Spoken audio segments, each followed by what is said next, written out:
ईश्वरी तत्व जे आहे हे सद्गुरु तत्व काय आहे? हे निर्गुण निराकार तत्व आहे. ईश्वराला आकार नाही आहे. ईश्वर म्हणजे काय, जो सगळ्यांचा गुरु, ज्याला आदिगुरु आपण म्हणतो, ज्याला अध्यंत म्हणतो, तेच दत्तगुरू आहेत. कळलं का? हे सत्व रज तम गुणांच्याही पलीकडचे तेच दत्तगुरू. दत्तगुरू जे आहेत ते निर्गुण निराकार तत्व आहे. कळलं का? आपल्याला सुद्धा आपलं स्वरूप जर पाहायचं म्हटलं तर खूप वेगळं आहे आपलं स्वरूप. आणि सगळी स्वरूप शेवटी काय होतात, त्या निर्गुण निराकार तत्वामध्ये विलीन होतात. आपण म्हणतो ना की देव पहावयासी गेलो, देव होई ते शिकलो. आपण देव बघायला गेलो म्हणजे काय, जशी तुम्हाला देवाबद्दल आठवण होत जाते, ओढ निर्माण व्हायला लागते, त्याप्रमाणे देवाला सुद्धा तुमच्याबद्दल ओढ निर्माण होते. गुरुत्वाकर्षणाचा नियम काय, एक चुंबक आहे मोठा, ठीक आहे, आणि इकडे छोटा चुंबक आहे. मोठा चुंबक काय करत असतो, लहान चुंबकाला खेचून घेत असतो, बरोबर की? तसं हा सद्गुरू जो आहे, सद्गुरू म्हणजे काय, हे तत्व आहे. हे चराचरामध्ये समान भरलेलं आहे. ते तत्व तुमच्यामध्येही तेवढंच आहे, माझ्यातही तेवढंच आहे, ह्या खुर्चीमध्येही तेवढं, प्रत्येक वस्तूमध्ये समान भरलेलं आहे. असं ते समान तत्व जे आहे, हे कसं तत्व आहे, हे निर्गुण निराकार तत्व आहे. पाठीमागे आम्ही शिष्यांना सांगितलं की आपण कसे आहोत, आपण कशाचे बनलेलो आहोत, मटेरियलचे बनले की नाही, पंचमहाभूत मटेरियल. आपण मटेरियल आहे. मटेरियल कशापासून बनलेलं आहे, ॲटमपासून बनलेले. ॲटम कशापासून बनलेले, प्रोटॉन, इलेक्ट्रॉन, न्यूट्रॉन. आणि त्याच्या आतमध्ये जेव्हा आपण बघतो त्यावेळेला ते कसं दिसतं, वेव्हजच्या फॉर्ममध्ये दिसतं, म्हणजे काय, एनर्जीच्या फॉर्म.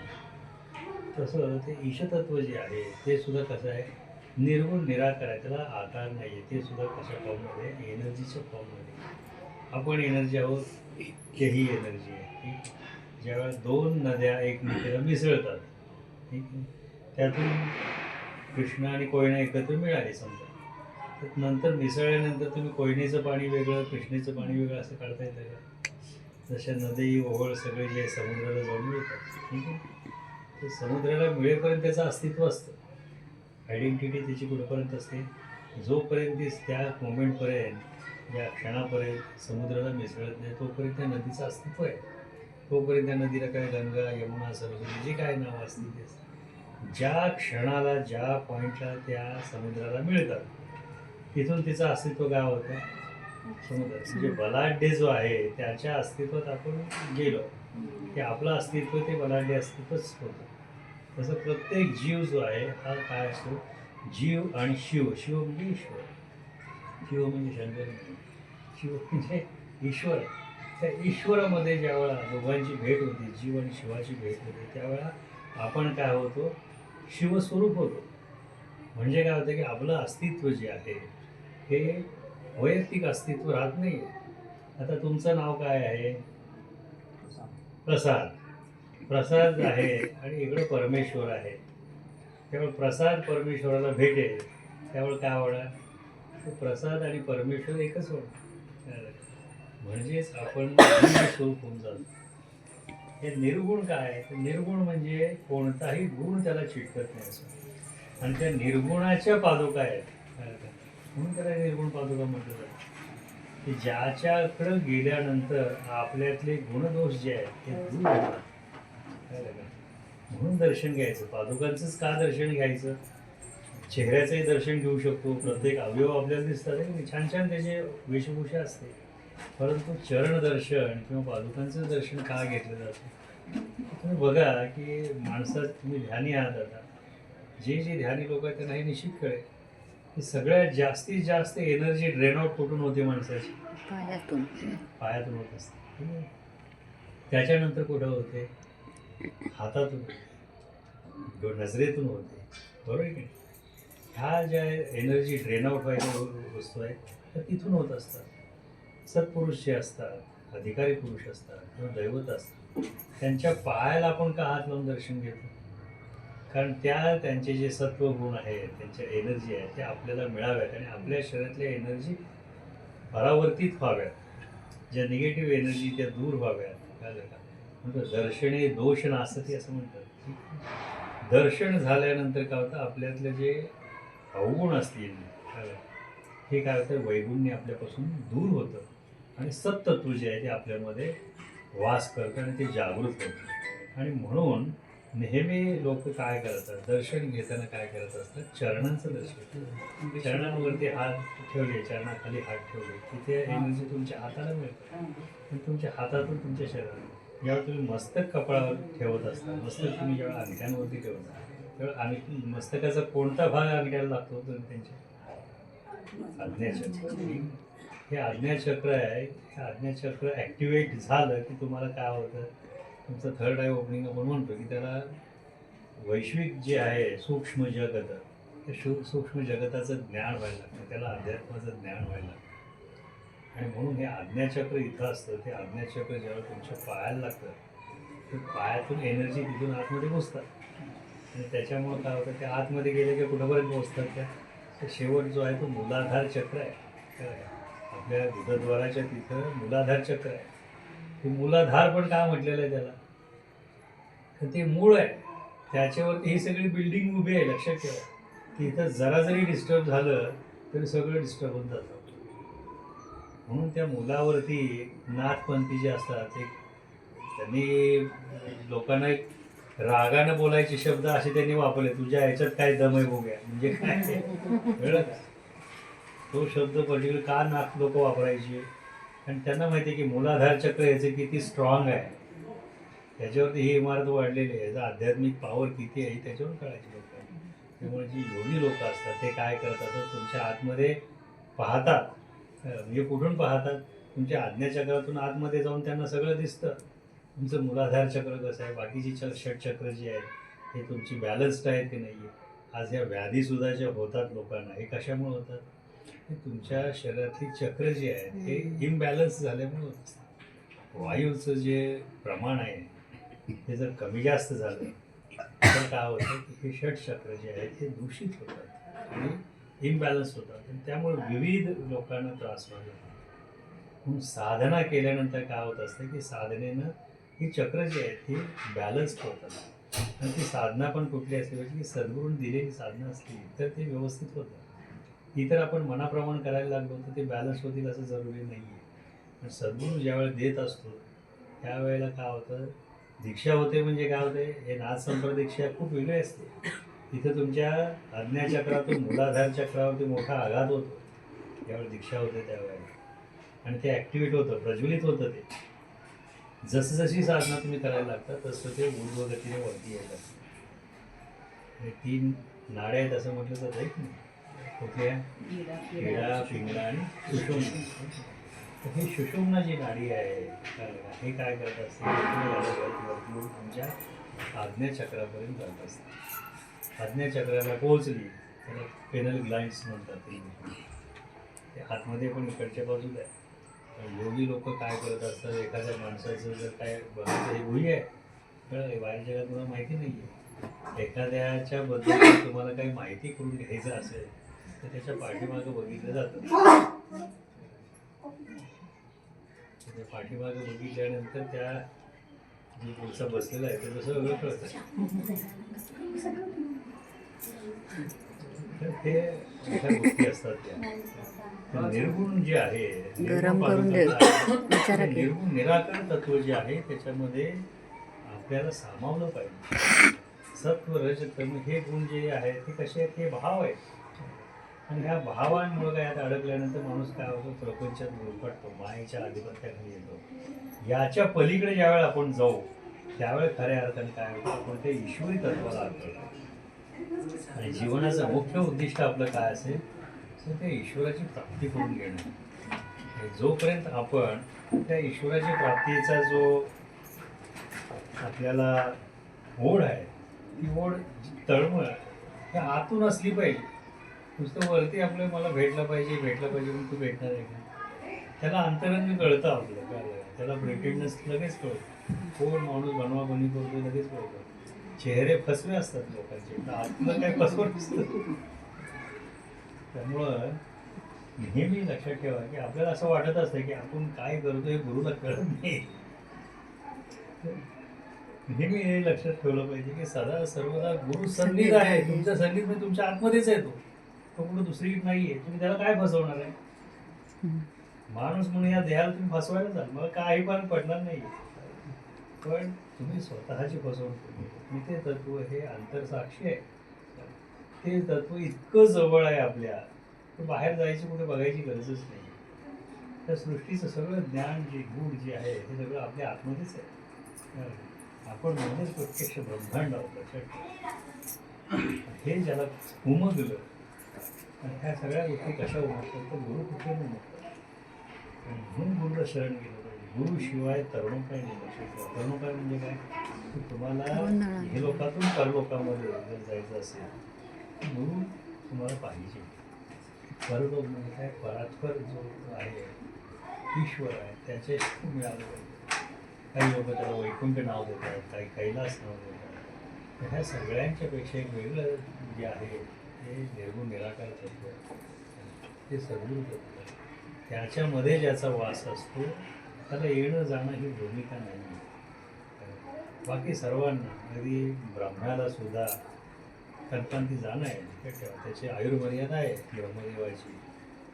एक ब्रह्मदेव गेला की दुसरा ब्रह्मदेव जन्माला येतो, त्याचं कार्यकाल सुरू होतो. विष्णूला सुद्धा कालमर्यादा आहे, शिवाला शंकराला सुद्धा कार्यमर्यादा आहे. ही तिन्ही दैवत आपण काय म्हणतो सर्वश्रेष्ठ म्हणतो. परंतु कालांतरानं कल्पांताच्या वेळी त्याला जाणं आहे. मग असं कोणतं तत्व आहे की ज्याला जाणं आणि येणं दोन्ही हे नाही, तर ते जे तत्व आहे त्याला सद्गुण तत्व म्हणतात, त्याला निर्गुण निराकार तत्व म्हणतात. ज्याची सत्ता ह्या विश्वावरती चालते, म्हणजे विश्वाच्या परिपूर्ण चालते, त्याच्या स्पृहेन हे विश्व निर्माण झालेलं आहे. त्याचा आधी मध्य अंत काही कळत नाही. त्याच्या नुसतं इच्छा मात्रे करून संकल्पना सगळ्या गोष्टी करून ते जे तत्व आहे त्याला सद्गुण तत्व म्हणतात. ते निर्गुण निराकार आहे. आणि म्हणून निर्गुण पादुका जे आहेत हे त्या तत्वाच्या पादुका आहेत. ते कशासाठी त्याचं पूजन करायचं की आपल्याला सुद्धा निर्गुण झालं पाहिजे. जोपर्यंत आपण ह्या मायेच्या पटलाखाली राहणार आहोत तोपर्यंत आपण आध्यात्मिक अनुभूतींना काय मुकणार आहोत. ज्यावेळी मायेचा पडदा आपल्यावर बाजूला होईल त्यावेळी खऱ्या अर्थानं आपल्याला काय होईल, आध्यात्मिक अनुभूती यायला लागते आणि ते अध्यात्म आपल्याला प्राप्त होईल. आणि म्हणून त्या निर्गुण पादुकांची पूजा केली. त्या पादुका कुठे आहेत तुम्हाला सांगू असतात, हे सुद्धा गुह्य आहे. तुम्ही दगडामध्ये किंवा त्या पादुकांमध्ये त्या पादुका बघता, हे खऱ्या पादुका आहेत का?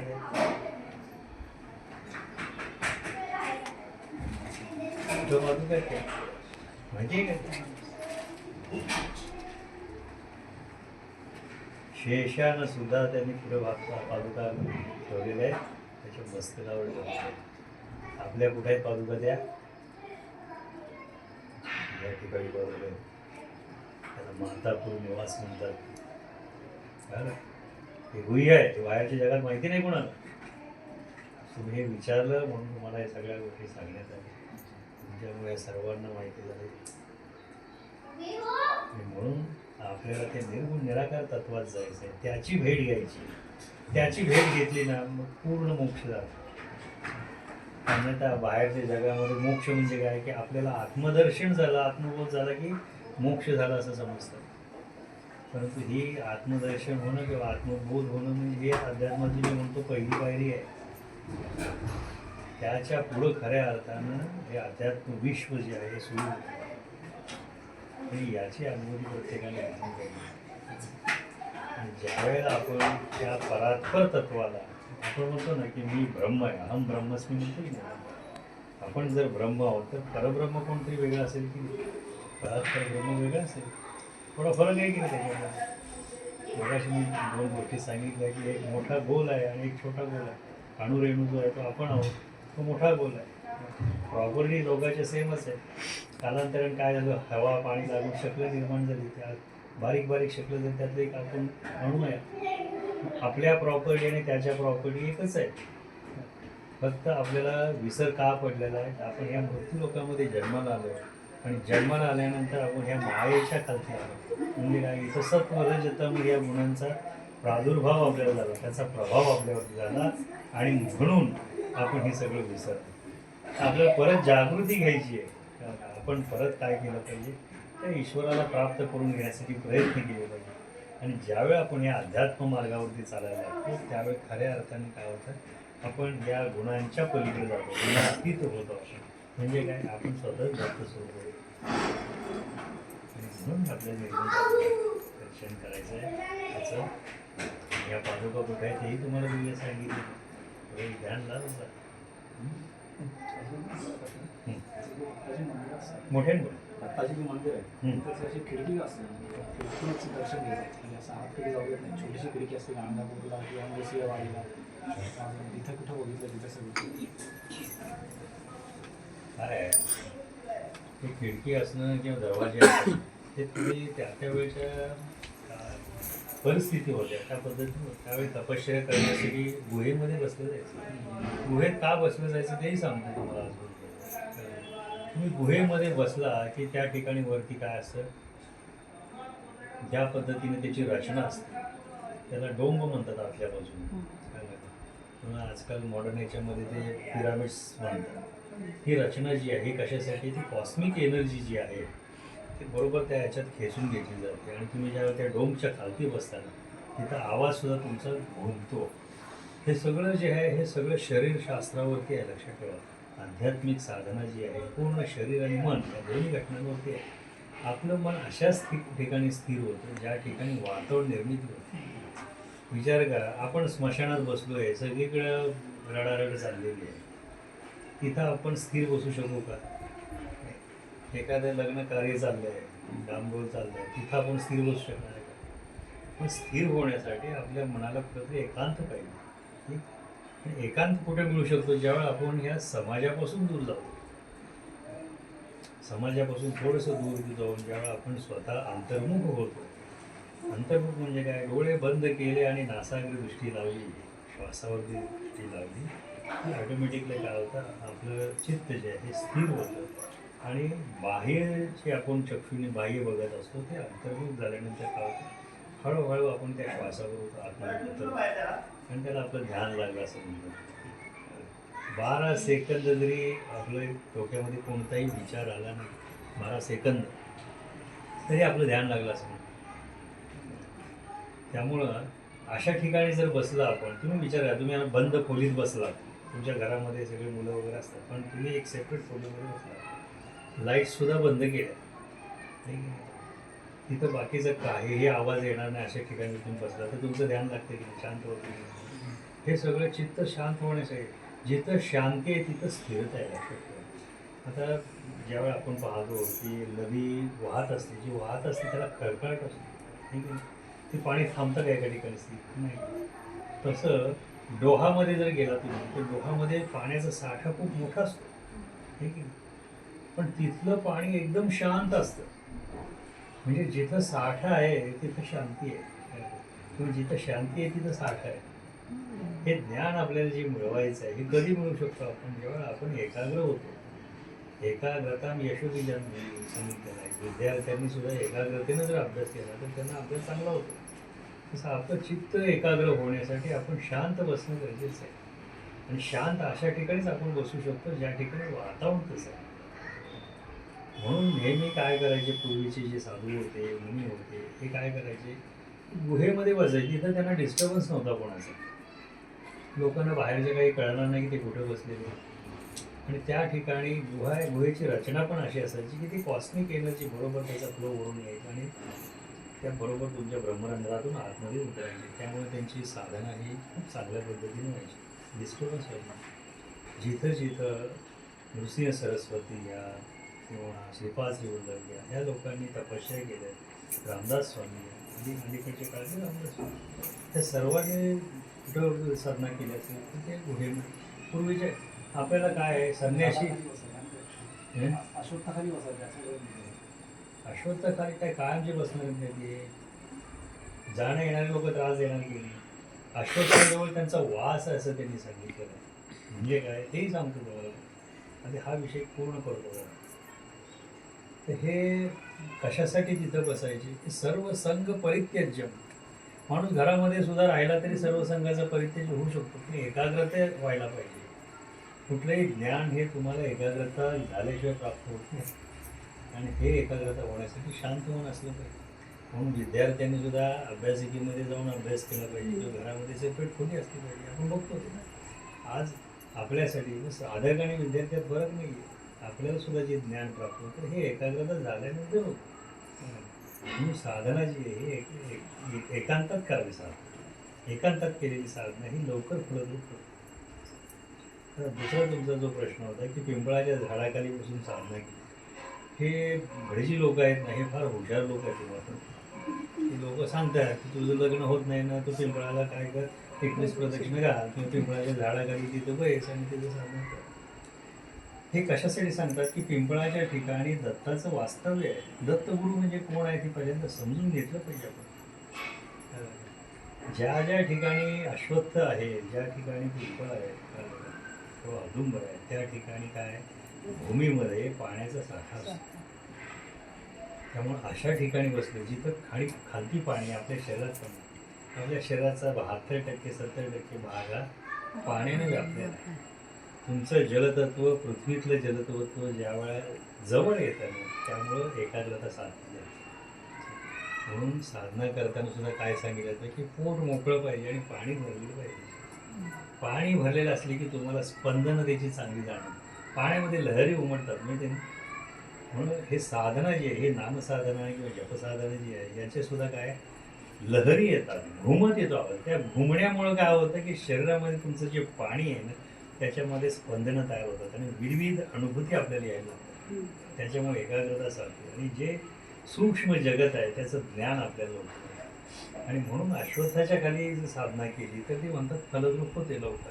अश्वत्थ घ्या, औदुंबर घ्या, ह्या झाडांच्या खाली साधना. वटवृक्ष आहे, कारण इथं जमिनीमध्ये पाण्याचा साठा आहे, त्याच्या ते शांत आहे. काय जमीन तिथली शांत आहे. जिथं ज्या घरामध्ये आपल्या सगळं व्यवस्थित आहे, आर्थिक परिस्थिती व्यवस्थित आहे, घरामध्ये सगळं भरलेलं आहे, त्या घरामध्ये शांतता राहते की नाही.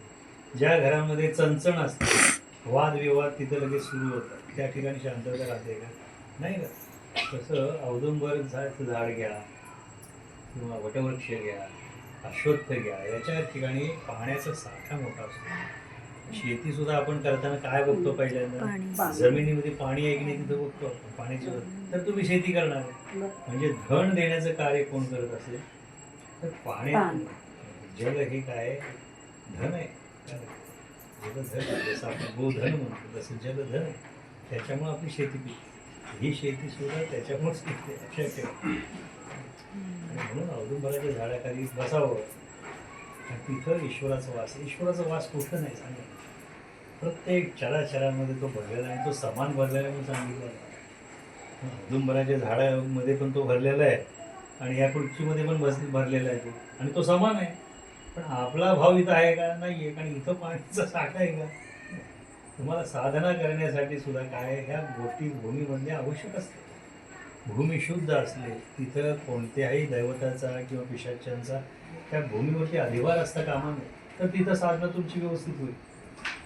तर हे औदुंबराचं जे वृक्ष आहे या ठिकाणी काय आहे, अष्टयोगिनीचं तिथं वावर असतो. दैवत ते दर्शनाला येत असतात. त्यामुळे साहजिकच इथली साधना जी आहे ती लवकर फलद्रूप होत असते आणि म्हणून त्या ठिकाणी साधना करावी असं म्हटलं जातं. हां बोला ना. चित्रातला एक अध्याय आहे.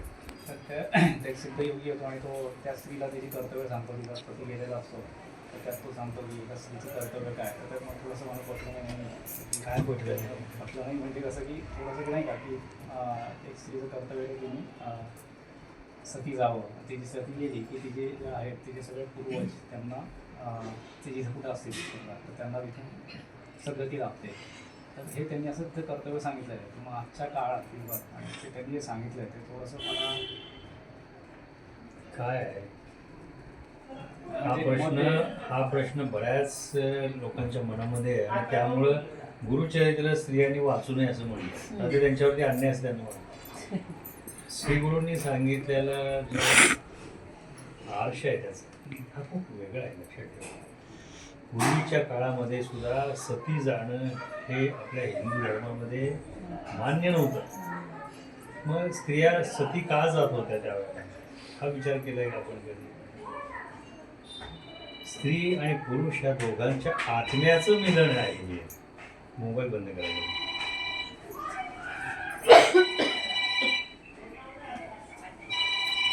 आताचे विवाह म्हणजे असे आहेत की एक मुलगी पकडायची, कुठला तरी मुलगा पकडायचा, दोघांच्या आर्थिक परिस्थिती उत्तम आहे का, गाडी बंगला आहे का, मग ते जोडा. किती दिवस संसार टिकेल माहिती नाही. पूर्वीच्या काळामध्ये मुलीचं तोंडही बघायला मिळायचं नाही मुलाला, आणि मुलीलाही मुलाचं तोंड बघायला मिळायचं नाही. परंतु त्यांचे विवाह त्यांचे आई वडील ठरवायचे, काका आजोबा कोणाशी ठरवायचे, आणि ते करायचे. त्यांचे संसार होत नव्हते का? होतेच ना. आणि ते शांततेनं व्हायचे. उलट आता तसं होतंय का? नाही होत. कारण काय की विवाह हा एक संस्कार आहे. 16 संस्कारातला सगळ्यात मोठा संस्कार कुठला असेल की ज्याच्यामुळं तुम्हाला धर्मप्राप्ती होती, ते खऱ्या अर्थाने जे आहे ते हा विवाह आहे. संन्याशाचा विचार करा. संन्याशाच्या हातून काय दान धर्म घडणार आहे का ब्रह्मचर्याच्या हातून दान धर्म घडतो? हे जे 4 आश्रम आहेत आपले, कुठले कुठले 4 आश्रम आहेत? ब्रह्मचर्य, गृहस्थाश्रम, वानप्रस्थाश्रम, संन्यासाश्रम. गृहस्थाश्रम म्हणजे पहिला जो आश्रम आहे ब्रह्मचर्य, याच्यामध्ये काय आणि विद्यार्जन करायचं, शरीर संपदा कमवायची, अधिष्ठान ईश्वराचं घेऊन, गुरुचं अधिष्ठान घेऊन साधना करायची आणि समर्थ व्हायचं. त्याच्यानंतर तुम्ही गृहस्थाश्रमात पडायचं, म्हणजे काय चतुर्भुज व्हायचं. चतुर्भुज झाल्याशिवाय तुम्हाला मुक्ती नाही आहे. कारण काय की चतुर्भुज झाल्यानंतर तुम्हाला अनायासे पुण्यार्थ प्राप्त होत असतो. तुमच्या घरी जे लोक येतात, पाहुणे वगैरे, त्यांचा पाहुणचार होतो. घराच्या समोर याचक येतात, त्यांना दान केलं जातं. हे सहज घडत असतं आणि याच्यातून पुण्यार्थ अर्जित होत असतो. परंतु हा इतर आश्रमांमध्ये हे सोय नाही आहे. इतर आहे वानप्रस्थ म्हणजे काय की तुम्ही सगळं सोडून सर्वसंग परित्याग करायचं, जायचं, म्हणजे त्या मार्गाला जायचं पुढं. आपण तिथं जाऊन काय करायचं, ईश्वराचं अधिष्ठान घेऊन तुम्ही साधना करत राहायचं. आणि त्याच्यानंतर सुद्धा काय आहे की नाही, मला आता हे सगळं सोडून द्यायचं, आता मी आणि फक्त ईश्वर एवढंच आहे. त्याला सर्वसंग परित्याग, आणि मग तो संन्यास घ्यायचा आणि कायमचं समाजापासून दूर राहायचं. म्हणजे संन्यासाला खूप नियम आहे. ह्या सगळ्या आश्रमांमध्ये पुण्य अर्जित करण्याचं एकमेव आश्रम कुठला असेल तर तो गृहस्थाश्रम. आणि म्हणून गृहस्थाश्रमामध्ये प्रत्येकानं पडावं असं म्हणलं. आता आपण नेहमी असं विचार करतो की हे अशी काय योजना केली असेल. स्त्रियांच्या बाबतीत स्त्रियांना विशेष नियम दिलेले आहेत. स्त्रियांना गृहलक्ष्मीचा दर्जा आहे, लक्ष्मी ती. आणि पुरुष जो हा विष्णू स्वरूप आहे. लग्नामध्ये सुद्धा जावायचे पाय धुतात की नाही, पायाचं पूजन करतात जावयाचं. का तर त्याला विष्णू स्वरूप म्हणतात. त्याला विष्णू स्वरूप समजून काय केलं जातं, त्याची पूजा केली जाते. आता अलीकडच्या काळामध्ये सासऱ्याकडून कुठं पाय धुवून घ्या, लोकांना लाज वाटते. सासऱ्यालाही माहिती नसते. सासऱ्याला वाटतं आपण वयाने मोठ्या म्हणून आपण त्याला पाय धुवा. परंतु खऱ्या अर्थानं काय आहे की विष्णूचा गुरु कोण आहे? शिव आहे. शिवाचा गुरु कोण आहे? विष्णू आहे की. आता पुण्य अर्जित करायचं म्हणून आपण पूजन कोणाचं करू शकतो? आपल्यापेक्षा श्रेष्ठ आहे त्याचं करू शकतो, हे की नाही. जावय वयानं लहान आहे परंतु पदानं मोठा आहे, तो गुरुपद आहे, लक्षात ठेवा. त्याचं पूजन केलं जातं. मुलगी ही लक्ष्मी स्वरूप आहे. लक्ष्मीला सुद्धा आभूषणं देऊन तिचा मान सन्मान व्यवस्थित केला जातो.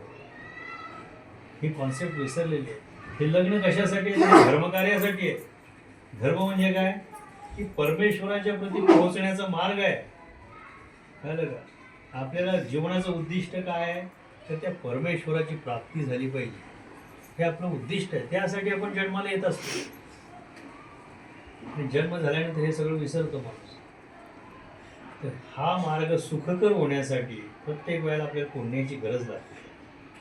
म्हणून घरामध्ये जी लोक असतात, विशेषतः गृहिणी ज्या आहेत, त्या गृहिणींच्याकडून बऱ्याच सेवा घडत असतात सगळ्यांच्या, आणि त्यांना अनायासे पुण्य मिळत असतं.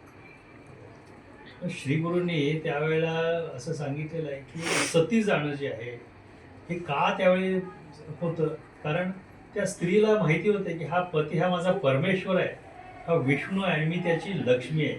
माझं स्थान कुठं आहे तर त्याच्या चरणापाशी आहे, त्याच्या हृदयात माझं स्थान आहे. लक्ष्मीचं स्थान हे विष्णूच्या हृदयामध्ये. तर माझा विष्णू देहानं राहिलेला नाही, मग त्याच्या आत्म्याबरोबर माझा आत्मा सुद्धाच गेला पाहिजे. माझा आत्मा वेगळा राहणार नाही त्याच्यापासून, हा भाव होता. जेव्हा आत्म्यांचं मिलन होतं तेव्हा शरीराला गौण पद प्राप्त होतं. त्यांना शरीराची आसक्ती राहत नाही. आणि ज्यांना शरीराची आसक्ती राहत नाही त्यांना हा देह असला काय आणि नसला काही काही फरक पडत नाही. मग पूर्वी काही स्त्रिया अशा असायच्या की आपल्या पतीवरती इतकं नितांत प्रेम असायचं, तोच परमेश्वर आपला पती आज्ञा हेच त्याच्यासाठी तिच्यासाठी सर्वस्व असायचं. आणि पतीसाठी तसंच असायचं. मग अशा वेळेला जेव्हा पती आणि पत्नी दोन्ही मनाने, शरीराने आणि आत्म्याने एक होतात त्यावेळेस त्याच्यापासून विभक्त ते राहू शकत नाही. आणि मग अशा वेळेला काय केलं जातं की आता तिला जायचंच आहे तर तिला मान सन्मानानं जा अशा पद्धतीनं हे होतं. तरी सुद्धा तिला परावृत्त त्यापासून केलं जायचं पूर्वीच्या काळामध्ये. ती जर गर्भवती असेल समजा तर तिला काहीही केल्या समाज परवानगी देत नव्हता. तिचं बाळ लहान असेल तर मुळीच तिला परवानगी, कारण तिच्या बाळ लहान ठेवून तिचं गेली तर तिच्या बाळा सांभाळणार कोण, बघणार त्याच्याकडे, आई भाव असायचा. समाज त्यावेळेचा फार प्रगल्भ होता. सती कुणालाही जाऊ दिलं जात नव्हतं ज्यावेळेस त्या. आणि शेवटच्या क्षणापर्यंत तिला त्याच्यापासून परावृत्त केलं जात होतं. श्री गुरूंनी तुम्ही ते वाचला असेल अध्याय, तर त्याच्यामध्ये अगदी प्रत्येक वेळेला त्यांनी हेच सांगितलं, अगं तू कशाला ती सती जातेस, काय करतेस, बरोबर आहे. पण तिनं शेवटी एवढा दृढ निश्चय केलेलाच असतो. मग सती जाण्याचं पुण्यार्थ काय केलं सांगितलं. कारण स्त्री ही काय, हा कुळाचा उद्धार करते, दोन्ही कुळाचा उद्धार करत असते.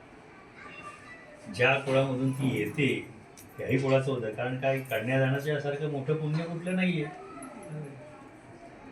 त्या कुळाचाही उद्धार होतो आणि या कुळात आल्यानंतर इथलं धर्मकार्य जे आहे हे तिच्या हातून घडत असतं, याही कुळाचा उद्धार होतो. आणि हे जे आहे हे प्रत्यक्ष ईश्वराशी प्राप्ती करून घ्यायचं आहे.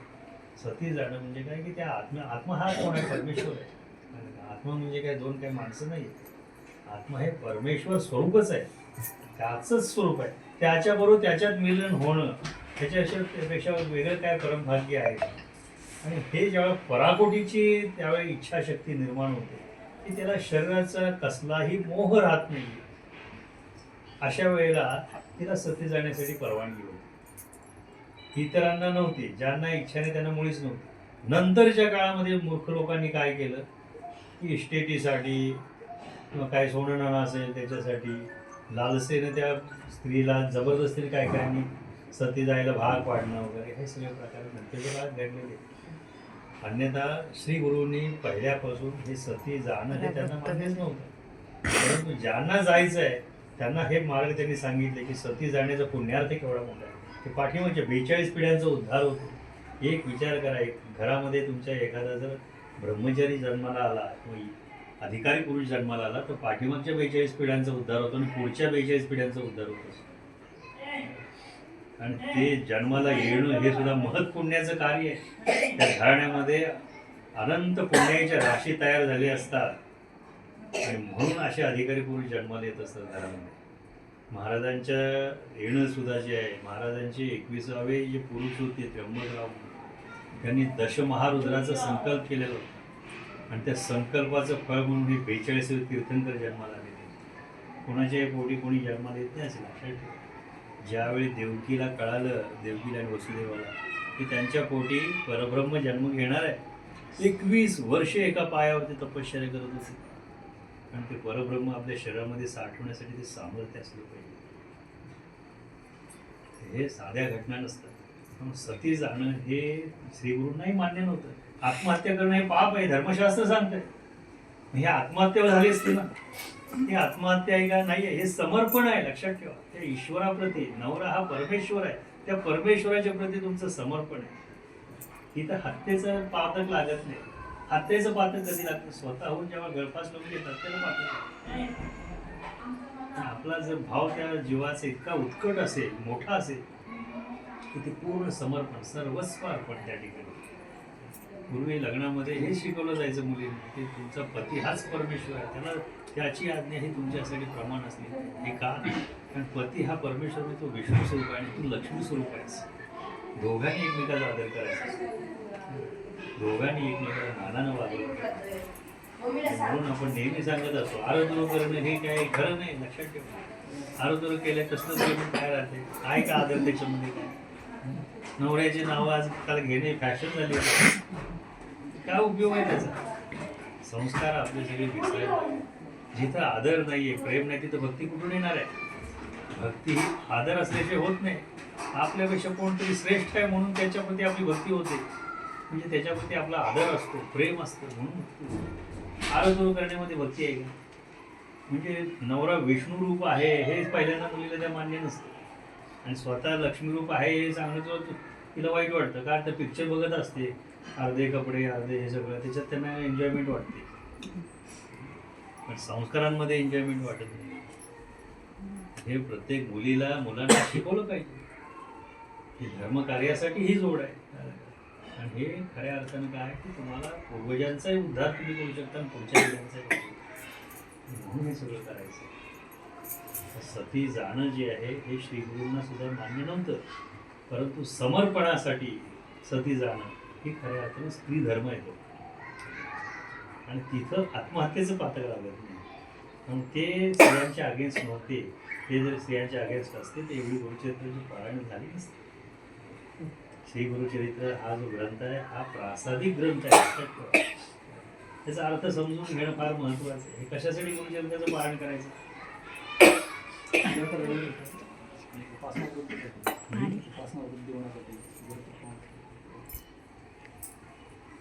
पहिल्यांदा गुरु काय हे कळलं पाहिजे. ते कळण्यासाठी पण साधना करायची. वाचन जे आहे गुरुचरित्राचं कशासाठी करायचं? गुरु कळला पाहिजे. पहिल्या अध्यायांमध्ये काय दिलेलं आहे सगळ्या की गुरुपती प्रेम निर्माण झालं पाहिजे. मला गुरु भेटला पाहिजे, तळमळ गुरु का भेटला पाहिजे हे कळलं पाहिजे. नाही तर उगीच बाकीचे शेजाऱ्यानं गुरु केला मी पण गुरु करतो, किंवा माझ्या XYZनं कोणीतरी गुरु केला मी पण गुरु करतो, त्याचा उपयोग आहे का? गुरु कळला पाहिजे त्याला. गुरु म्हणजे काय, तो कशासाठी केला पाहिजे, आणि त्याच्याशिवाय आत्मोद्धार नाही. लक्षात ठेवा, सगळ्या युगांमध्ये हेच सांगितलं, जोपर्यंत तुम्हाला गुरु नाही तोपर्यंत उद्धार नाही. श्रीकृष्ण प्रत्यक्ष परब्रह्म होतं, त्यांनी गुरु केलं की नाही? राम परब्रह्म, परशुराम परब्रह्म. हे असं असताना सुद्धा हे सगळे विष्णूचे अवतार आहेत, तरी सुद्धा त्यांनी का गुरु केला? कारण गुरुशिवाय उद्धार नाही. ज्ञान जे आहे परंपरेने येतात. तो दगड जरी असला ना तरी सुद्धा तो वंदनीय, त्याला काही अक्कल नाही असं समजा, परंतु त्याच्या मार्फत ते येणार आहे. कारण त्या लायनेजमध्ये तो आहे ना. एकानं दुसऱ्याला द्यायचं, दुसऱ्यानं तिसऱ्याला द्यायचं, तिसऱ्यानं चौथ्याला द्यायचं, असं हे चालत आलंय. आणि हे 17वी गादी येतात. आणि म्हणून हे ज्ञान जे आहे हे तुमच्यापर्यंत पोहोचतं. ज्ञान म्हणजे काय की तुमचा उद्धार होण्याची वृत्ती आहे. त्याला ज्ञान म्हणजे आत्मज्ञान. हे होण्यासाठी आता पहिल्यांदा गुरुचरित्राचं पारायण का करावं असं सांगितलं की गुरु तुम्हाला कळला पाहिजे. गुरु कळल्यानंतर गुरु प्रसन्नही झाला पाहिजे, आणि गुरु प्रसन्न झाल्यानंतर काय करतो? परब्रह्माची भेट घडून येते. ते 3 शब्द जे आहेत हेच गुरुचरित्राचं सार आहे. इतकी अध्याय जे 52-53 अध्याय जे आहेत त्या सगळ्यांचं सार हे 3 शब्द आहेत. म्हणून पारायण करायचं. लोक पारायण करेन किती वेळा पारायण करावं, तुम्हाला अर्थबोध होईपर्यंत केलं पाहिजे. त्याचा अर्थबोध आणखी किती करा. याचा अर्थ काय आहे की आम्ही एका गृहस्थाने किती सांगितले पारायण केले आम्ही गुरुचरित्राची? 2122 पारायण करून सुद्धा जर तुम्हाला गुरुचरित्राचा अर्थ कळला नाही, गुरु म्हणजे काय जर कळालं नाही, त्याचा अर्थ काय? तुम्ही भडजीसारखं वाचत राहिलाय. कोणत्याही ग्रंथाचा किंवा ओवीचा अर्थ आपल्याला समजणं ही सुद्धा मोठी गुरुकृपा आहे. लक्षात ठेवा, उद्यापासून तुम्ही गुरुचरित्राचं पारायण करताय तर आज तुम्हाला गुरुचरित्राचा अर्थ काय हे कशासाठी करायचं, आणि तुम्हाला आता आशीर्वाद देतो की ह्याचं पारायणाचं फळ हे तुम्हाला मिळेल.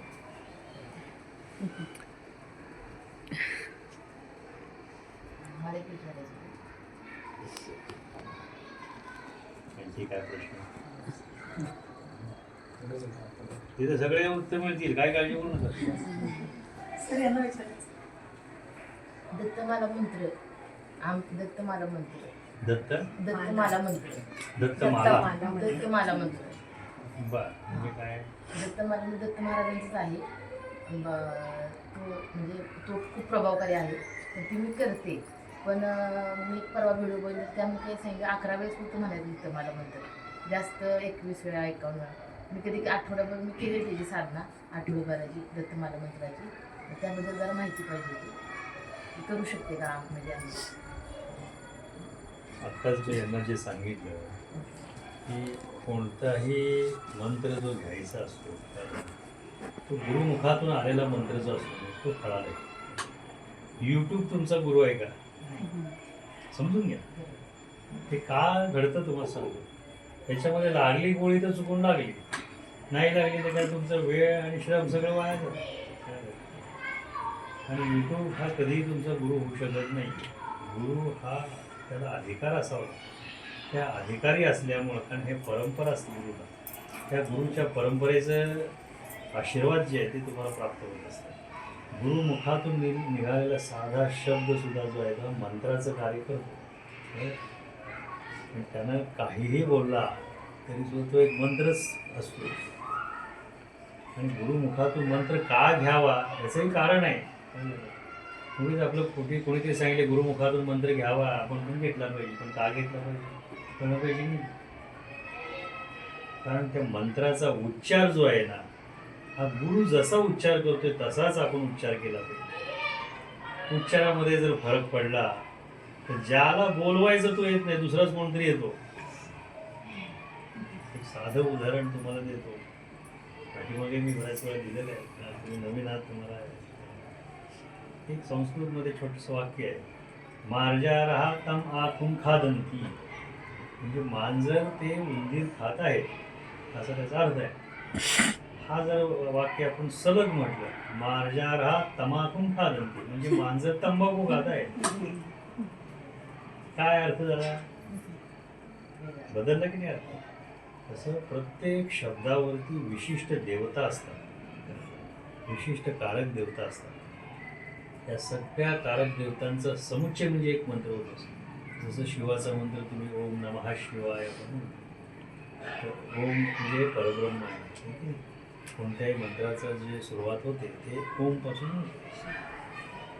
न जो आहे तर न वरती काही देवता आहेत, म वरती आहेत, विसर्गावरती देवता आहेत. शला ई पहिला शी त्याच्यावरती देवता आहे, श वरती देवता आहे, व आ त्याच्यावरती देवता आहे, य वरती देवता आहे. हे जे आहे हे सगळे देवता जेव्हा एकत्र मूठ बांधली जाते त्यावेळी एक शिवाचा मंत्र आहे असं. म्हणजे एक मंत्र म्हटलं हे सगळं जे आहे ते कायला कामाला त्याची आपल्यावरती कृपा होत असते. त्यामुळे मंत्र जो आहे अशाकडूनच घेतला पाहिजे की त्याला अधिकार आहे घेण्याचा. मनाला वाटलं कोणतरी पाठीमागं मोठे यूट्यूबला आजकाल फार फेमस बरेचसे गुरु होतात, टी व्हीला फेमस होतात, मग त्यांना आपण गुरु करावं. ते गुरु करून तुम्हाला प्राप्त होईल असं सांगता येईल. तुमच्या भावी ज्याच्यावर आहे देणं तोच तुम्हाला देऊ शकतो. तर तुमच्यावरती कृपा कोण करणारा दैवत आहे हे कोणाला माहिती असणार आहे? मुलंच नाही. त्याचीच आपण हे केले तर तुम्हाला तो मंत्र फलद्रूप होणार. अन्यथा प्रत्येक दैवताच्या सहस्रनामावली आहे, ठीक आहे. मग कुठल्या दैवताचं नाव घेतलं म्हणजे तुम्हाला प्राप्त होणार आहे सांगा बघा. आणि म्हणून गुरुमुखातून आलेला जो मंत्र आहे तोच आपला उद्धारक असतो. तोच ते नंबरचं लॉक जे आहे ते खोलण्याचे नंबर आहे लक्षात ठेवा.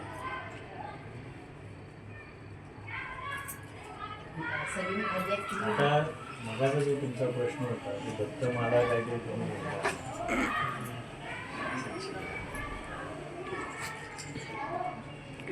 दत्तमाला असं काय आहे, हे मंत्र प्रत्येकजण देत असते की लोकांनी काहीतरी धर्माचं करावं, देवाचं करावं. सगळ्यांसाठी एखादा कॉमन कोणता तरी मंत्र असावा म्हणून असं दिलं जातं. आता विचार करा की ते उच्चार किंवा शब्द हे तुम्हाला माहिती नाही आहे, तुम्ही ऐकले यूट्यूबवरून, तुम्ही त्याचप्रमाणे करत नाही. त्याच्यामध्ये कसं आहे की आपल्याला माहिती नाही की सावज कुठं लपलेलं आहे. आपण आपला अंदाजानं बाण मारला म्हणजे 100मधले 99 गोष्टी ज्या असतात ते काय होतं, तुमचा निशाणा चुकण्याचे चान्सेस असतात. कारण सावज कुठं निश्चित माहिती नाही लपलेलं आहे. पण तुम्हाला जर कळालं की सावज या ठिकाणी लपलेला आहे, तिथं बरोबर बाण मारला तर तुम्हाला हे कधी कळतं, जेव्हा गुरु देतं, गुरुला माहिती असते की हे जर शिष्याने केलं तर त्याला ते निश्चित प्राप्त होणार आहे. आणि गुरुची आज्ञा आहे. त्याचं निकनेम जे आहे लढीवाळ नाव, लहान मुलांना तर तुम्ही काय म्हणतात, त्याला काय म्हणता तुम्ही? बाळा प्रेमात ते म्हणतो, म्हणजे त्याचं नाव बोलवते पण तिने तरी बाळा हां, हे काय बाळ करते. म्हणत असा, बाळासाहेब असं. हे त्याचं लढीवाळ नाव. हे कोणाला माहिती आहे? तुम्हालाच माहिती आहे. बाकी कोणाला माहिती आहे का? नाही. हे त्याला आणि तुम्हालाच फक्त कळतं. ठीक आहे. तसं आता मंत्र सुद्धा काय आहे की त्या गुरुला माहिती असतं की याचं नाव कुठलं आहे. पण त्याला पाहणारे जे आहे तर त्याला ओळखणारे ठराविक लोक असतात. त्यातलं तो एक आहे. जसं याला ओळखणारे फक्त तुम्ही आहात, तुम्हालाच त्याचं नाव माहिती आहे. आता हा मोठा झाला, ह्याच्याकडे कोणाचं तरी काम आहे, तो काम करू शकतो. तुम्ही त्या माणसाला सांगितलं असं असं आहे, याचं नाव घेऊन हाक मार, तो ओढेल तिकडे. आता एवढ्या मुंबईसारख्या शहरामध्ये समजा विचार करा, भरपूर गर्दी असते.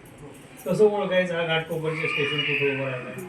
पण मोठमोठ्याने जर नाव घेतलं की बाळू बाळू बाळू बाळू असं, शेवटी ह्या बाळूला आवाज जाणार तिथं. पण कारण जसजसा आवाज आपण घेऊ मंत्रजप घेऊ, तस तसं आजूबाजूचं वातावरण आपल्या काय होतं, शांत शांत. आजी आजी एक मिनिट थांबा जरा. तिकडे तर आजूबाजूचं जे वातावरण आहे, जेव्हा आपण मंत्रजप करायला लागतो त्यावेळेला आजूबाजूचं वातावरण शांत व्हायला लागतं. म्हणजे काय, आपल्या आतलं जे वातावरण, आतले विचारांचं आंदोलन जे आहे ते शांत व्हायला लागतं. ही शांत व्हायला लागल्यानंतर काय होतं की आपण ज्याला बोलवतो त्याला आपल्याला तिथंपर्यंत आपला आवाज पोहोचतो. पण तो मोठ्या मोठ्याने पोचायला लागतो. सुरुवातीला एकदम शांत शांत शांत आवाज जातो का? नाही जात तिथंपर्यंत.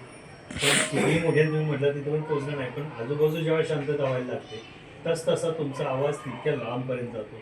हा लांब आहे, बरोबर तुमचा आवाज तिथंपर्यंत जाऊन पोहोचलं त्याला कळतं, अरे मला कोण ह्या नावाने हाक मारत आहे, मला ओळखणारं तर ठराविकच आहे, बहुतेक तो आलेला येतो. मग त्या आवाजाच्या दिशेने तो चालत येतो आणि आल्यानंतर याच्या समोर उभा राहतो. अरे मला कशासाठी बोलवतोस? तुमचं नाव बाळू आहे का? हो माझं नाव बाळू आहे. मला अमक्या अमक्यानं सांगितलं तुम्हाला माझं काम करायचं. सांगणारं कोण आहे? गुरु आहे. काय नाही? बाळू कोण आहे? तुमच्यावरती कृपा करणं प्रेरित आहे. ते नाव जे आहे बीजमंत्र. आणि कुठलेही यूट्यूबला किंवा बाहेरच्या याच्यामध्ये जे मंत्र ऐकतात तुम्ही, ते मंत्र मुखाने म्हणायला सुद्धा कधी कधी काय होतं की उच्चारामध्ये चूक घडू शकते. आणि उच्चारामध्ये जर चूक घडली तर ज्याला बोलवायचं तो येत नाही, नको तोच येतो. आता विचार करा, वय झाल्यानंतर तोंडातले दात जातात म्हणजे स्वाभाविक आहे. तुम्ही राम राम राम राम म्हणायला लागला तर जीभ तुमची इकडे तिकडे वळवळणार. राम म्हणायच्या वेळी याम याम या, आता ते अडवायला तुमचे दात आहेत का? नाही. जसा उच्चार होईल तसं ते येणार. रामाला बोलवायचं आहे तर बोलवलं कोणाला तुम्ही? यमाला बोलवलं. तुमची आयु मर्यादा मोठी आहे, पण ते आलं ना तुमच्या बोलण्यामुळे. लॉ ऑफ अट्रॅक्शन, कळलं का? ज्याचा आपण ध्यास घेतो ते तत्व आपल्याकडे येत असतं. तुम्ही यमाचा ध्यास घेतला, यम पळत आहे ना तुमच्याकडे. आणि म्हणून साधना करताना उच्चाराला फार महत्त्व आहे. उच्चार जर चुकीचा झाला तर साधना चुकीची होऊ शकते. आणि म्हणून गुरुमुखातून आलेलं जे नाम आहे किंवा मंत्रजप आहे तोच आपण करा. आणि तो फक्त त्याच जीवासाठी उद्धारक असतो. इतरांसाठी त्याचा काही उपयोग नसतो. इतरांसाठी शब्द असतात पण त्याच्यासाठी ते सर्वस्व असतं. बोला, काय प्रश्न आहे तुमचा? सगळे म्हणतात ना की म्हणजे आपण गुरु शोधायला जायचं नाही. जेव्हा आपले काही तर चांगलं होणार असेल तर गुरु आपल्याला एवढी आपली अध्यात्मशक्ती पाहिजे की गुरु स्वतः आपल्या जवळ आला पाहिजे. गुरु मी पण तेच आतापर्यंत अशी वाट बघितली की बाबा मला नाही माहिती कसा गुरु कुठे भेटणार आहे, नाही का? त्याच्यामध्ये वेगवेगळे भाव असतात. प्रत्येक जण जो सांगतो मग वेगळा भाव असतो. ज्याला ज्या ज्या गोष्टी ॲप्लिकेबल होतात त्याप्रमाणे तो त्याच्या पद्धतीने बोलत असतो. गुरु शोधायची गरज नाही, गुरु चालून येतो. गुरु चालून आलेलं सुद्धा कळलं पाहिजे. आपण विठ्ठलाची भक्ती करतोय, कळलं का? विठ्ठलाबद्दल प्रचंड प्रेम आहे, विठ्ठल आला, लहान मुलाच्या रूपात आला किंवा मोठ्या माणसाच्या रूपात आला, गप्पा मारतोय त्याच्याशी, काढ तंबाखू, तंबाखू मळतोय, तंबाखू खाऊन गेला तरी आपल्याला कळलं, आणि नंतर गेल्यानंतर कळलं अरे हा तर विठ्ठलासारखाच सुगंध आला म्हणून, नंतर भेटून गेला, आपल्याला कळला का तो? कळला पाहिजे. कळला पाहिजे. आणि दुसरी गोष्ट म्हणजे गोंदवलेकर महाराजांच्या बाबतीत तुम्ही बघा, ते गुरु शोधायलाही गेले होते, आणि गुरुनी केवढी मोठी तपश्चर्या त्यांची म्हणजे परीक्षा घेतली. चिकित्सा घेतली होती, त्यांची टेस्ट घेतल्या होत्या. अशा टेस्ट फार कमी शिष्यांच्या घेतल्या असतात. आताची गुरु असले काही टेस्ट घेत नाही, तुम्हाला आम्ही तर अजिबात नाही घेत. दोन्ही गोष्टी असतात. गुरुची गुरुबद्दल तळमळ असली पाहिजे. मगाशी त्यांनी जी गुरुचरित्रांच्या बद्दल विचारलं की कशासाठी, तुम्हाला गुरु भेटला पाहिजे ही तळमळ असली पाहिजे. भेटल्यानंतर गुरुची कृपा आपल्यावरती झाली पाहिजे. गुरु कृपा होण्यासाठी काय केलं पाहिजे ते त्याच्यात दिलेलं आहे सगळं. आणि गुरु कृपा झाल्यानंतर काय होतं तर ते ईश्वराची प्राप्ती होते. आपल्याला प्रत्यक्ष काशी विश्वेश्वर भेटायला त्या ठिकाणी विचार करा. त्या सगळ्या घटना ज्या आहेत ते कशामुळे घडतात, ते भक्तीमुळे घडतात. म्हणून गुरु जो आहे, गुरु म्हणजे काय, गुकार हा अंधकार आहे, गुकार हा तेजस मार्ग, अंधाराकडून तेजस मार्गाला घेऊन जाणारा म्हणजे गुरु आहे. लक्षात ठेवा, तुमच्या जीवनामध्ये प्रकाश करणारा गुरु आहे. त्यामुळे ते स्थान जे आहे फार मोठं स्थान आहे. त्या स्थानाची इतर कोणाशी कंपॅरिझन होऊ शकत नाही. आपल्याला जीवनामध्ये उद्धार करून घेण्यासाठी म्हणून हा मनुष्य धर्म आहे. मनुष्याचा जीव आपल्याला का प्राप्त झालेला आहे तर आपल्याला त्या परमात्म्याची प्राप्ती करून घेण्यासाठी. इतर योनींमध्ये ही फॅसिलिटी नाही आहे. हे ज्ञान ग्राह्य करायचं, ग्रहण करायचं ही इथं योग्यता नाही. त्याच्यावर त्यांचे ज्ञान तेवढं जाणार नाही. तिथं गुरु ही कॉन्सेप्ट नाही आहे. पण ज्यांना मनुष्यदेह प्राप्त होतो त्यांना बुद्धी दिलेली आहे परमेश्वराने, त्यांना ज्ञानचक्षू दिलेले आहेत की तुम्ही तुमचा स्वतःचा शोध घेऊ शकता. आणि स्वतःचा शोध घेतल्यानंतर तुम्ही त्या परमेश्वराचा शोध घेऊ शकता आणि परमेश्वराला भेटू शकता. आणि जीवनाचं सोनं याच्यातच आहे की तुम्हाला तो परमेश्वर भेटला पाहिजे. हेच सोनं. पण शेवटचा दिवस जो आहे तो गोड व्हावा असं सांगितलं. ठीक आहे, शेवटचा दिवस गोड होणं म्हणजे काय तर त्या ईश्वराची प्राप्ती होणं. आणि ती कधी होऊ शकते, ज्यावेळेस तुम्हाला गुरु प्राप्त होते. गुरुच्या नजरेतून सगळ्या गोष्टी प्राप्त होत असतात. गुरुची नजर ही कुर्माची नजर आहे. कासव हे सस्तन प्राणी आहे. कासव कधीही आपल्या शरीरावरती पिल्लाला पाजून मोठं करत नाही. इतर सगळे सस्तन प्राणी जे आहे ते काय करतात, स्वतःच्या शरीरावरती पाजून मोठं करतात. पण कासव कसं मोठं करतं कासवाच्या पिल्लाला, नजरेने बघून, नजरेमधून त्याच्या जे काही त्याला पोषण द्रव्य प्राप्त होतं त्याच्यामुळे त्या कासवाच्या पिल्लाची वाढ होते आणि मोठं कासव. गुरु तसाच असतो. गुरु काय करतो, आपणासारखे तरी करीत आपल्यासारखाच आपला शिष्य बनावा की म्हणून आपल्यापेक्षा मोठा बनला पाहिजे ही त्या गुरुची तळमळ असते. आणि गुरु त्याला त्याच पद्धतीच्या गोष्टी देत असतो, ज्ञान देत असतो की ज्याच्यामुळे त्याचा उद्धार होईल, तोही पुढे हे कार्य करू शकेल. म्हणून गुरु हे जे आहे हे संकल्पना नाही तर हे तत्व आहे. लक्षात ठेवा, गुरुला देहामध्ये बघणं हे फार मोठी चूक आहे. देहामध्ये बघितलं, आम्ही गोंदवलेकर महाराजांचे शिष्य आहोत, आम्ही दुसरे कोणाच्या पाया पडणार नाही, आम्ही स्वामी समर्थांचे शिष्य आहोत.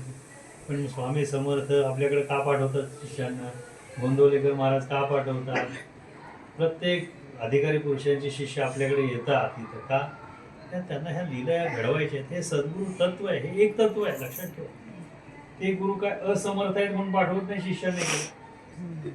हे लीला सुद्धा घडल्या पाहिजे सगळं, म्हणून ते पाठवलं जातं. आणि तत्व एकच आहे. गोंदवलेकर महाराज सुद्धा हेच आहे. लक्षात ठेवा, स्वामी समर्थ हेच आहे, दत्तगुरु हेच आहे, सगळेच हे आहे. त्यामुळे नुसतं देहात बघणं एवढं सोडलं ना की अंतरीचं काय आहे ते कळायला लागतं. म्हणून त्यासाठी काय होईल, अंतर्मुख झालं पाहिजे. कारण त्या आपल्या सत्संगामध्ये आपण ज्या गोष्टी सांगितल्या, हरिपाठाचं आपण सुरू केलेलं आहे, तर त्याच्यामध्ये हेच सांगितलं गेलेलं आहे.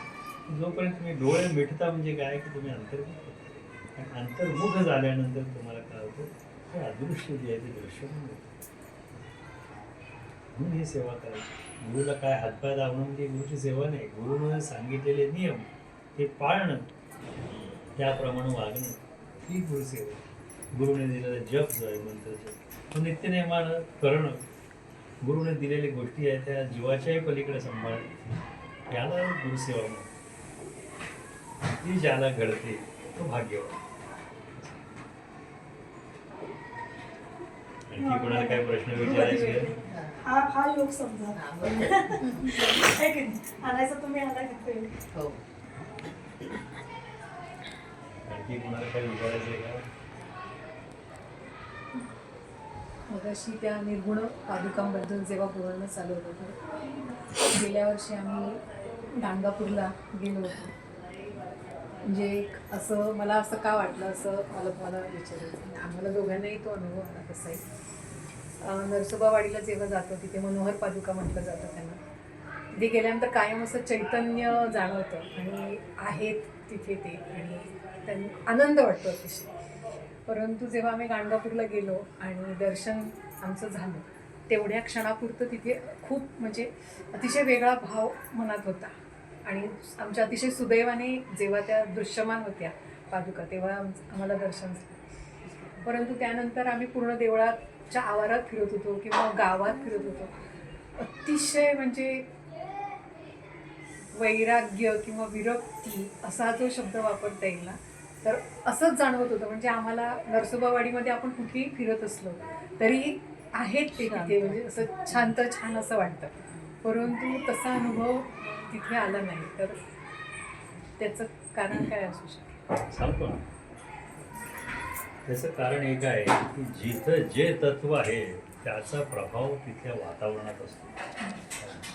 जिथं जे प्राप्त करून जायचं आहे, आपल्याकडं सहस्रनामावली दिलेले आहे, विष्णू सहस्रनामावली.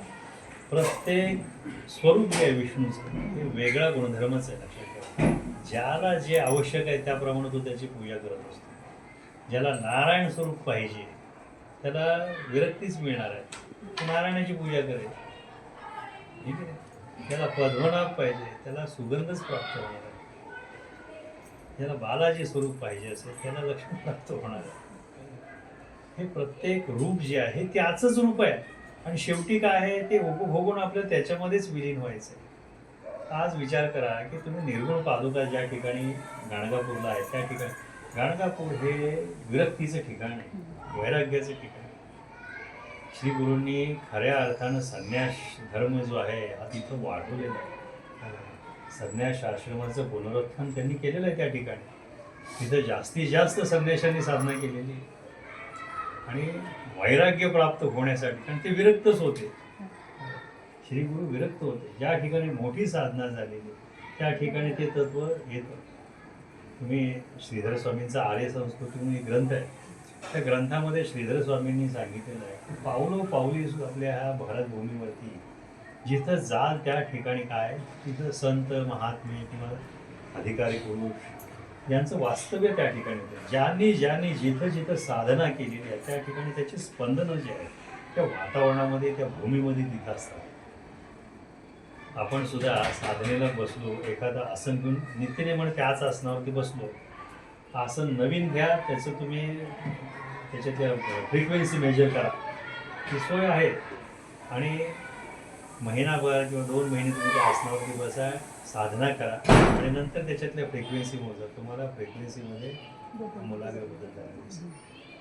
म्हणजे ज्या ठिकाणी इव्हन तुम्ही ज्या भूमीवरती सुद्धा बसता त्या भूमीमध्ये सुद्धा काय तर तिथं त्याची स्पंदन असतात.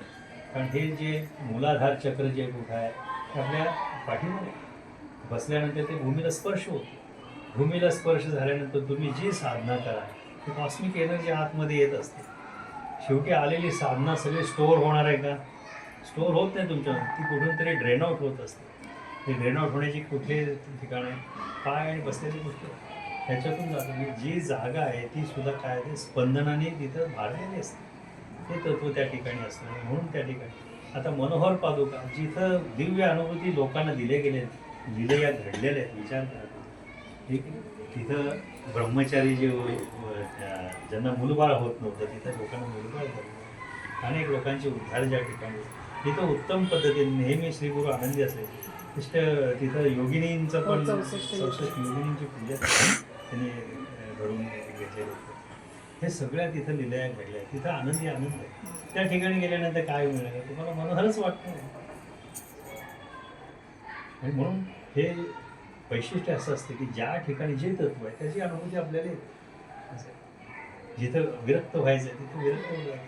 आणि हे आपल्या शरीराला आणि मनाला ह्या दोन्हीला आवश्यक असतं म्हणून आपलं तिथं जाणं होतं. लक्षात ठेवा, अन्यथा कुठेही जाणं होत नाही. आपल्याला त्याची गरज असते म्हणून तिथं बोलावून घेतलं जातं. तुम्हा सगळ्यांना सुद्धा का बोलावून घेतलेलं आहे? कारण तुम्हाला याची आवश्यकता आहे. तुम्ही स्वतःच्या बुद्धीनं आलेलं नाही तिथे. लक्षात ठेवा, तुम्हाला सगळ्यांनी इथं बोलावून घेतलेलं आहे. हे तसं जर आपण बोर्ड लावलं असतं तर खूप लोक आले असते. तुम्हालाच का गिरीचणी लोक आहेत त्यांना बोलून घेतलं? कारण की तुमचं इथं येणं होतं आणि हे सगळं ऐकणं होतं. हे तुमच्या आध्यात्मिक उन्नतीसाठी अतिशय आवश्यक होतं. म्हणून हे घडलं. म्हणून ज्या ज्या ठिकाणी आपण जातो तिथलं तत्व जे आहे ते आपल्यावरती प्रासादिकता दाखवतं आणि म्हणून तो गुणधर्म आपल्यामध्ये त्यावेळी येतो, प्रकट होतो. गाणगापूरला तुम्ही गेल्यानंतर तुम्हाला निर्गुण बाजू आहे, सत्वरज तम याच्या पलीकडची घटना तिथं आहे. वैराग्य आहे त्या ठिकाणी. ते तुम्हाला प्राप्त झालं पाहिजे तरच उद्धार आहे. नाही तर तुम्ही त्या भावामध्ये जर गुंतला तर तुम्हाला परमात्मा प्राप्त होणार आहे. त्याच्यापासून थोडीशी विरक्ती पाहिजे, बाजूला व्हायला पाहिजे, म्हणजे ही वाट आपल्याला मिळते. आणि ज्याला वैराग्याची वाट मिळते त्याला खरं अध्यात्म प्राप्त होतं. ज्याच्याकडे वैराग्य नाही त्याला अध्यात्म प्राप्त होत नाही. लक्षात. पण प्रत्येकाला वैराग्य हे मनामध्ये यावं लागतं आणि हे कृपेने येतं, साधनेने येतं. लक्षात. गुरुपती समर्पकता दाखवली तर त्याच्यात सर्व प्राप्त होतं. म्हणजे प्रश्नाचं उत्तर मिळालं तुम्हाला?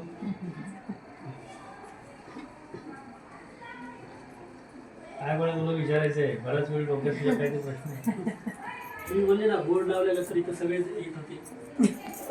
मला तर असं वाटते आपण जे जात असते घरी दळण दळायचं आणि मध्ये एक खुटी असते त्याच्यामध्ये 4 दाणे दळण दळताना त्याच्यामध्ये 4-5 दाणे उरलेले असतात.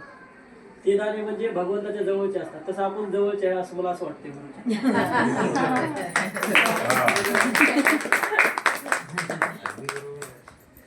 काय आहे की जात्यामध्ये जे दाणे घालतो आपण कशाने घालतो की त्याचं पीठ व्हावं. ठीक आहे. म्हणजे त्याचं अस्तित्व संपतं. कोण वाचू शकतो तो आरीच्या जवळ, त्याला आरी म्हणतात. लक्षात ठेवा. त्या आरीच्या जवळ जे राहतील तेच दाणे काय करतात, वाचतात. म्हणजे काय, इतर सगळे लोक जे आहेत त्यांना मृत्यू लोकांचे जीवन बाध्य आहे, परंतु उद्धार करून घेणं किंवा ह्या सगळ्यातून आपण वाचणं हे कधी घडू शकतं? ज्यावेळेला आपण परमात्मा तत्व जिथं आहे त्याच्या जवळ असू त्यावेळेला. ते कुठं असतं तिथे आरी म्हणजे गुरु आहे. लक्षात ठेवा. हे सगळं फिरणारं हे जे आहे कालचक्र आहे. ते कालचक्रात सगळे भरडले जातात, वाचतात पोट जवळ आहे.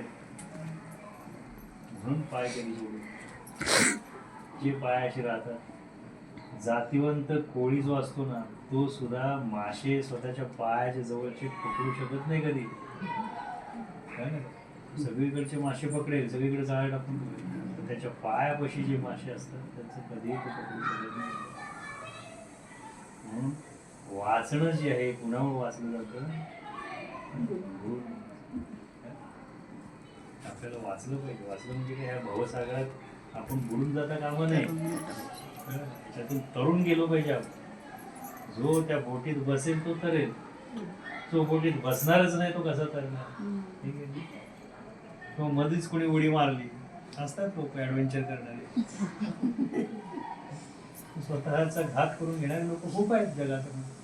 त्यांना कळत नाही की आपण काय करतो, कशासाठी करतो. अहंकार अशी एक घटना आहे की तुमचं सर्वस्व तिथं नाहीच होतं, तरी सुद्धा तो संपतो. माझं तुम्हाला देवी सप्तशतीच्या पाठातलं उदाहरण सांगितलं, मधुवानी पैठण. मधुवानी पैठण म्हणजे शेवटच्या क्षणापर्यंत आपलं इच्छा सोडत नाही. वाचवता धनी कोणी आपली समजलं नाही. आणि म्हणून त्याच्या प्रती समर्पित असली, त्याच्या प्रती जर समर्पित नसेल तर हे प्राप्त होत नाही. नुसत्या सानिध्यानं सुद्धा काही प्राप्त होत नाही. लक्षात ठेवा. सानिध्यामध्ये सायुज्यता असली पाहिजे. सानिध्यानं जर सगळं प्राप्त होत असते तुमच्या गंगेची सगळी बेडकं स्वर्गाला गेली असते ना. हे की असं घडतंय का? असं घडत नाही. कारण नुसते सानिध्यात सगळं प्राप्त होतं. सानिध्यामध्ये सुद्धा सायुज्यता असते. सायुज्यता भरतीच त्यानं सर्व प्राप्त होतं. म्हणून गुरु जवळ आहे, रोज भेटतो, रोज बोलतो, आपल्याशी सगळ्यात संवाद साधतो. गुरु गुरु असतो, आपण सदशिष्य असतो. मनात नेहमी समर्पित भाव असतो. भाव बदलला तर काही प्राप्त होत नाही. भाव टिकून राहणं हीच मोठी कृपा आहे. गुरुला काय मागावं हे मागावं. माझा हा समर्पित भाव, हा कायमस्वरूपी भाव, हे मागितलं पाहिजे. लोक येतात रोज, सर तुम्ही ह्याच्यावर जरा क्लिक करा, कोटेशन पाठवायचंय, माझं हे अडलेलं आहे करा. हे व्यावहारिक किती दिवस मागत असणार. जे द्यायला इथं आलोय ते घेण्यासाठी कोणीच हजर नाही. एक सत्शिष्य असा मिळावा गुरुला की जो खऱ्या अर्थानं गुरुनं सांगितलं कधीतरी करेल आणि त्या स्वतःचं उद्धार करेल. ह्या मृत्यू लोकांमध्ये सगळ्या सद्गुरूंची हीच दुर्दैवी अवस्था आहे की त्यांना सत्शिष्य मिळत नाही. फार कमी गुरु असतात की ज्यांना खऱ्या अर्थाने सत्शिष्य. गुरुचं भाग्य आहे. लोक म्हणतात गुरु तसा भेटणं आपल्याला भाग्य. मी म्हणतो उलट आहे, गुरुला असाच शिष्य भेटणं फार महत्वाचं आहे. कळलं का? शिष्य हेच गुरुची महिमा वाढत असते. त्यामुळं गुरुने सांगितलेल्या मार्गावरून डोळे झाकून चाललं पाहिजे. पण तो नेणारा तो आहे, लक्षात ठेवा. श्रीकृष्ण जसं पेंद्यांना डोळे बंद करून आगगाडीसारखे आतमध्ये घेऊन जात होता. सगळी कुलपं लावलेली आहे. आतमध्ये जाऊन दही लोणी खाऊन नंतर तशीच परत येतो. घेऊन जाणारे गुरु असतो. त्यावेळी तिथं आपले डोळे उघडे ठेवायचे नाहीत. लक्षात, डोळे त्यांना बंद करायचे आणि बंदच करायचे. म्हणजे काय? अंतर्मुख व्हायचं. डोळे बंद करा म्हणजे काय? अंतर्मुख व्हा. डोळे बंद करा म्हणजे ब्लाइंडली विश्वास ठेवायचा नाही. बाहेरच्या वेदामध्ये गोष्टी वेगळ्या सांगितल्या जातात. डोळे बंद करा म्हणजे तुम्ही अंतर्मुख व्हा. अंतर्मुख झाल्यानंतर जे ओतायचं ते ओतलं जातं. तुमच्या प्रकृतीला ज्या उत्तम गोष्टी आहेत त्याच तुम्हाला प्राप्त होतात. म्हणून साधना जी आहे, जी दिलेली साधना ही जीवाच्या पलीकडे सांभाळली पाहिजे आणि केली पाहिजे. आम्हाला काही नुसतं मंत्र दिला आहे. रामदास स्वामींच्या काळामध्ये सुद्धा हे अशा घटना घडलेल्या आहेत. तुकाराम महाराज आणि रामदास स्वामींच्या काळात थोडासा काळ होता, समान काळ होता. हे कीर्तनकार, कीर्तन म्हणलं की एंटरटेनमेंट आहे, नाचणं गाणं सगळं आहे ना त्याच्यामध्ये, संगीत आहे. यांच्याकडे काय आहे? लंगोटी लावायची, भिक्षा मागायची, भिक्षा अन्न घेऊन यायची. ही भिक्षा आपण का मागतो हे समजलं पाहिजे आपल्याला. भिक्षा मागण्याचा जर अर्थ आपल्याला समजला नाही तर काय उपयोग आहे का? तुकाराम महाराजांच्याकडे रामदास स्वामींचा शिष्य, त्यांचं गावामध्ये चाललं होतं पारायण. सप्ताह असतो. सप्ताह म्हणजे 7-8 दिवस अगदी यथेच्छ भोजन, चांगल्या चांगल्या पद्धतीचं पुरणपोळी वगैरे त्यांना मिळत असतं. आणि अशा वेळेला मग एक रामदास स्वामींचे शिष्य ते आपल्या रोज भिक्षा मागण्यासाठी फिरत असतात. जे काय असेल ते वाढा त्याच्यामध्ये. नंतर म्हणायचं आपलं त्यांनी जे जे रघुवीर समर्थ म्हणायचं आणि त्याच्यामध्ये त्यांना काय मिळेल ती भिक्षा आहे. आता ती काय चांगली गरम गरम मिळणार आहे का? ही भिक्षा घेऊन यायची आणि ते काय करायचं, वाटून देवाला नैवेद्य दाखवायचं. जे काय नियम असेल, देवाला नैवेद्य द्यायचा, अर्पण करायचा, एक गाईला किंवा पाण्यामध्ये सोडायचा आणि एक भाग खायचा. असं झोपायला सुद्धा काय दगड आहेत आणि असली तर एखादी कांबळ आहे, वरती वारा आहे, दिवस उघडं राहायचंय. वारा, ऊन, पाऊस सगळ्या याच्यामध्ये. तर रामदास स्वामींचे शिष्य म्हणजे काय, त्यांना रामदास स्वामींसारखेच रूल्स आहेत. त्या शिष्याला वाटलं की हे तुकाराम महाराजांचे शिष्य किती चांगले आहेत म्हणे. त्यांना किती आदरानं लोक बोलवतात, किती छान सेवा करतात, पंक्ती वाढतात, पुरणपोळ्या तूप वगैरे खायला घालतात, वरून त्यांना बिदागी देतात. आपल्याला काय तर म्हणजे रोज उठून भिक्षा मागा आणि या. त्याला ते सारखं मनात वाटायला लागतं. विचार करतो नाही आपलं हे काय बरोबर नाही आहे. त्याला जातो तुकाराम महाराजांच्याकडे आणि त्यांचं कीर्तन चाललेलं असतं. हा त्यांच्या पायावरती काय करतो, नतमस्तक होतो, लोटांगण घेतो. ते रामदासी बघितल्यानंतर तुकाराम महाराज शेवटी रामदास स्वामींचे शिष्य म्हणजे त्यांच्यासाठी उच्च कोटीचे होते. त्यांनी त्यांना नमस्कार केला. नाही तुम्ही कशाला मला नमस्कार करताय, मीच तुम्हाला नमस्कार करायला. नाही नाही, असं कसं, तुम्ही समर्थांचे शिष्य आहात, तुमचा अधिकार मोठा. तुकाराम महाराज सांगताय नाही असू दे ते सगळं, पण मला तुमच्याकडे काम आहे. काय काम? त्यांना विशेष वाटतं की रामदास स्वामींचा शिष्य आहे आणि माझ्याकडे काही काम आहे. बोला ना म्हणे, तुम्ही काय आज्ञा करा म्हणा. तुकाराम महाराज त्यांना म्हणताय की तुम्ही आज्ञा करा मला, समर्थांचा शिष्य आहे, लक्षात ठेवा. नाही आज्ञा कसली म्हणे, मी विनंती करायला आलो तुम्हाला. बरं ठीक आहे, विनंती काय असेल तर. म्हणे नाही आता मी ठरवलंय म्हणे की मला तुमचं शिष्य व्हायचं. संत तुकारामांनी ओळखले, ही गाडी बिघडलेली दिसते, वाचून चुकलेली दिसते. अहो म्हणजे असं कसं म्हणे, तुम्ही समर्थांचे शिष्य आहात, तुमचा अधिकार मोठा आहे, मी माझ्याकडे काय मिळणार तुम्हाला. नाही नाही, पण मला तरी पण तुमचं शिष्य व्हायचं आहे, मला तुमची कीर्तनं ऐकायचे, तुमचं ज्ञान ऐकायचं आहे. तर म्हणे, ठीक आहे म्हणे, पण तुम्ही आता समर्थांचे शिष्य आहेत म्हणजे मी तुम्हाला कशी दीक्षा देणार. समर्थांची आज्ञा पाहिजे ना दीक्षा द्यायला. अशा वेळेला ते म्हणजे आता एक काम करा, मी काय तशी तुम्हाला दीक्षा देऊ शकत नाही. तर तुम्ही समर्थांची दीक्षा घेतलेली आहे, तुम्ही काम करा, समर्थांना जाऊन सांगा. ते जर त्यांची दीक्षा परत घेत असतील, ते काय तुम्हाला दिलेली साधना परत घेत असतील, तर मग मी तुम्हाला देईन. हे समर्थांच्याकडे राहतात. गप्प तोंड पाडून बसलेला आहे आणि समर्थ बघतात, बोलत नाही, काही नाही, नाराज काय काय झालं भाऊ, काय तुला काय त्रास वगैरे काय काय. नाही काही त्रास नाही, असं शांत शांत का काय नाही म्हणे, मला काय हे जमत नाही. काय जमत नाही तुला म्हणजे मला हे रोजची भिक्षा मागणी वगैरे जमत नाही. पण ठीक आहे म्हणे, तुला दुसरी सेवा देतो. नाही पण तरी पण मला हे जमत नाही, मला हे असं उघडं राहणं वगैरे वाऱ्यात वगैरे. तू धोतर लावत जा, पंचा घेत जा. नाही पण तरी पण म्हणे मला ते काय वाटत नाही. नको ना नंतर जा. तर तुझं काय विचार काय. म्हणजे काय नाही, तुम्ही जी काय मला दीक्षा दिली आहे ती मी तुमची तुम्हाला परत करतो. मला हे काय जमत नाही म्हणे. हा तुझा शेवटचा निर्णय आहे का म्हणे. हो मग आमचा शेवटचा निर्णय. ठीक आहे, तर तुझी इच्छाच आहे. तर सांगितलं की तोंडामध्ये पाणी घे आणि 3 वेळा तुला जो मंत्र दिलेला आहे ते मंत्र काय कर, मनातल्या मनात म्हण. आणि ते पाणी ते समोरची शिळा जी आहे त्या शिळेवरती काय कर, थुंकून टाक. म्हणजे माझी मी दीक्षा परत घेतल्यासारखं होईल. आनंदाने लगेच पाणी घेतलं, श्रीराम जय राम जय जय राम मंत्र म्हटलं 3 वेळा आणि त्या शिळेवरती त्याने सूळ भरली. त्या शिळेवरती श्रीराम जय राम जय जय राम अशी अक्षरं म्हटली. आता म्हणे मी तुझं दिलेली दीक्षा वगैरे जी आहे ती परत घेतली, आता तू जाऊ शकतो. आता हे काय वासरूच आहे, पुढे मला गेला तिकडं आणि गेलं की साष्टांग नमस्कार अगदी तुकारामांच्या पायावरती घातला. तुकाराम महाराज म्हणजे वा या या स्वागत आहे.